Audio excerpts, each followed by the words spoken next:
اور جس شاعر کے پاس، جس ادیب کے پاس ہم سمجھتے ہیں کوئی نظریہ نہیں ہے، وہ کوئی شاعری کر ہی نہیں سکتا.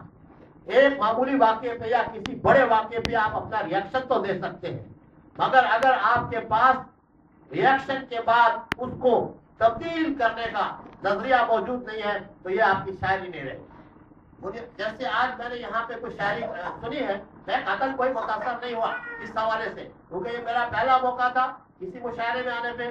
بہت تکلیف بھی ہوئی مجھے کہ یہ جو تاخیر سے ہوا، یہ اتنی بڑا تکلیف ہے مجھے. یہ پڑھے لکھے لوگوں کا حال ہے کہ 7:30 کا وقت ہے اور ہمارے وکیل صاحب 10 بجے آ رہے ہیں. وکیل صاحب کا ہے ہاں جی، نہیں آپ دلیل نہیں دیں گے، یہ ہاں یہ کورٹ نہیں ہے، آپ کو موقع دیا جائے. بنیادی بات کیا ہے کہ شاعری کے لیے ہم کیا سمجھتے ہیں کہ آج جو گلوبلائزیشن کا دور ہے، گلوبلائزیشن کے دور میں کیسی شاعری ہونی چاہیے؟ کیا ہوا کی شاعری ہونی چاہیے یا زمین کی شاعری ہونی چاہیے؟ بنیادی بات ہے، ہم سمجھتے ہیں کہ بلا شبہ آپ کی شاعری اپنے موضوع کے اعتبار سے مقامی ہو، مگر اپنے پیغام کے اعتبار سے اس کو عالمی ہونا چاہیے. یہ بنیادی بات ہے. دوسری بات یہ ہے کہ شاعری میں سمجھتا ہوں اردو کی شاعری تو شاید جالب کے ساتھ ہی ختم ہو گیا، اس کے بعد تو کوئی ہمیں شاعری نظر نہیں آتی ہے. تیسری بات کیا ہے کہ جناب یہ شاعری اور اردو شاعری خاص طور پر یہ ایک مرتی ہوئی تہذیب کا اظہار ہے. یہ تہذیب مر رہی ہے، مشاعرہ مر رہا ہے. اگر اس کو زندہ رکھنا ہے تو اس کو اپنے عوام کے ساتھ جوڑنا پڑے گا، لوگوں کے ساتھ جوڑنا پڑے گا. جیسے ورنہ تو پھر یہی ہوگا کہ امریکہ وہ آ کے ریمنڈ ڈیوس کو اٹھا کے لے جا رہے ہیں اور آپ ہمیں گلو بلبل کی باتیں سنا رہے ہیں. یہ نہیں ہو سکتا.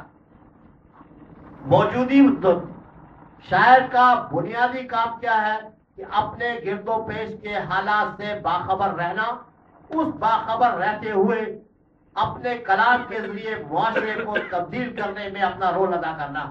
اگر وہ یہ دونوں کام نہیں کر سکتا تو یہ ری کرنا بند کر دے، اس کا کوئی فائدہ نہیں. کچھ اور کام کر لیں، اور بڑے اچھے اچھے کام ہیں مشہور ہونے کے لیے.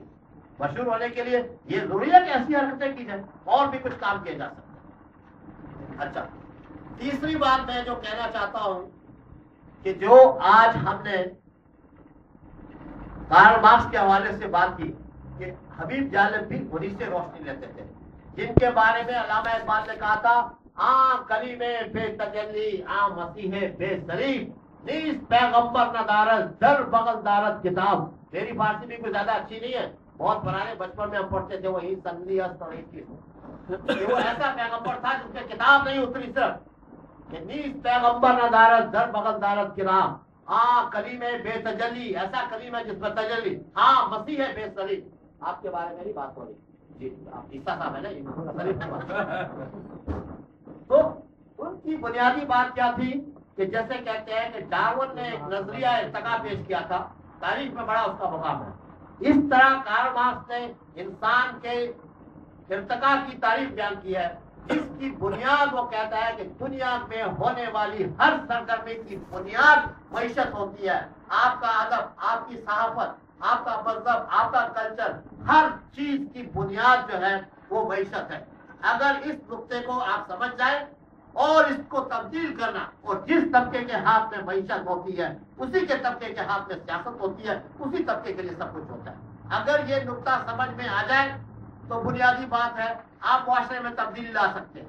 شاعروں کا مسئلہ کیا ہے کہ شاعروں کے بارے میں کہا تھا کہ عبد الوہاب بیاتی تھے عراق کے بڑے شاعر. ایک شاعری کا کردار یہ بھی ہے کہ میرے وطن یہ عجیب قصہ ہے کہ مرد میدان تو کھیت رہتے ہیں اور شاعر حسب سابق زمین کے سینے میں روا دوا ہے. آپ کو یہ شاعری کرنی ہے یا آپ کو حبیب جالب بننا ہے؟ یہ فیصلہ آپ کو کرنا ہے. حبیب جالب کا مسئلہ یہ ہے کہ ہم لوگ اگر اس کو بھلا بھی دیں، تاریخ اس کو ہمیشہ یاد رکھے گی، تاریخ اس کو کبھی نہیں بھولے. اچھا، نہ صرف یہ بلکہ آپ یہ دیکھیے کہ یہاں پہ کسی ساتھی نے بات کی تھی کہ وہ ان کے پاس گیا تھا، وہ اپنا گجرات کا ہمارے ایک لٹیرے ہیں کیا کہتے ہیں، حبیب جالب کی بیوی کو بھی سرکار نے پیسے دیے ہیں کہ آپ یہ لے لیں 75 لاکھ اور بلا. اس نے کہا تو ساری زندگی میرے خاوند نے کام نہیں کیا، میں وہ کرنے والی. یعنی اس کی بیوی دیکھیں کتنی گریٹ عورت ہے. اب اس کے بارے میں کچھ بھی کہتے رہے. عیسیٰ کتنا اور وقت ہے؟ اچھا ٹھیک ہے، آخری بات کرتا ہوں اب آخری بات کر کے پھر بند کرتے ہیں کیونکہ 10:30 ہو رہا ہے. آخری بات کیا ہے کہ میں نے کہا کہ یہ گلوبلائزیشن کا دور ہے. اس میں ڈاکٹر صاحب بھی کہہ رہے تھے، ہمارے ساتھی نے بھی کہا کہ ہر چیز اندر کسی نے نظم میں بھی اپنے اشارہ کیا کہ ہماری ہر چیز جو ہے چھین لی جاتی ہے ہمارے ساتھ. ان کے علاوہ جو اب سب سے بڑا ظلم ہو رہا ہے کہ ہمارے حکمران ٹولے نے ہمارے ادب کو بھی ہائی جیک کر لیا ہے. آپ ذرا غور کریں کہ شہباز شریف جو ہے وہ حبیب جانب کی نظریں پڑھتا ہے.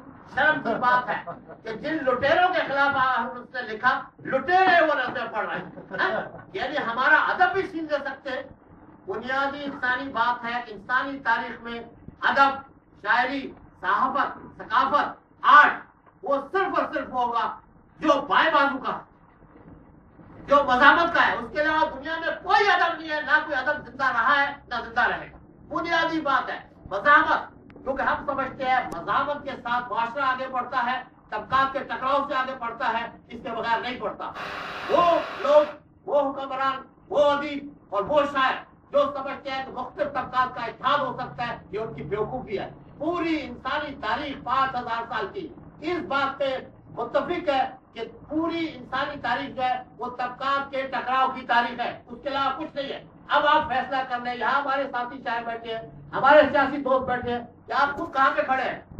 اس وقت جو صورتحال ہے، ہم نے کہا عالمی گلوبلائزیشن جس کا سب سے بڑا جو دنیا بھر کا سب سے بڑا غنڈہ ہے جس کا نام ہے امریکہ، اور باقی جو حکمران ہیں اس کے پالتو کتے ہیں، وہ کس طرح سے دنیا کے کلچر کو، ادب کو، ہر چیز کو مٹا دینا چاہتے ہیں.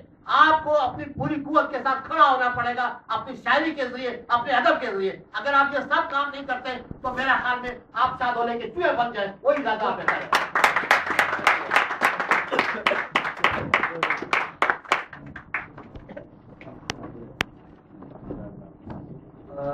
ابھی جانب کے انتقال کے بعد بہت سے شاعروں کو لوگوں نے پوچھا ابھی جانب صاحب کے بارے میں، تو قصید سپاہی کا وہ واقعہ مجھے یاد آتا ہے. انہوں نے کہا تھا کہ یار ہم کیا شاعر ہیں. تو ابھی جانب کا وہ مجھے یاد آ رہا ہے، انہوں نے لکھا تھا کہ یار ہم تو صرف شاعری کرتے تھے. اب جب شاعری کرتے تھے تو ابھی جانب صاحب بیچارے جیل میں ہوتے تھے. یہ وہ ابھی جانب تھے کہ آپ شاعر، تو جیل میں کس نے کیا، نہ کوئی مطلب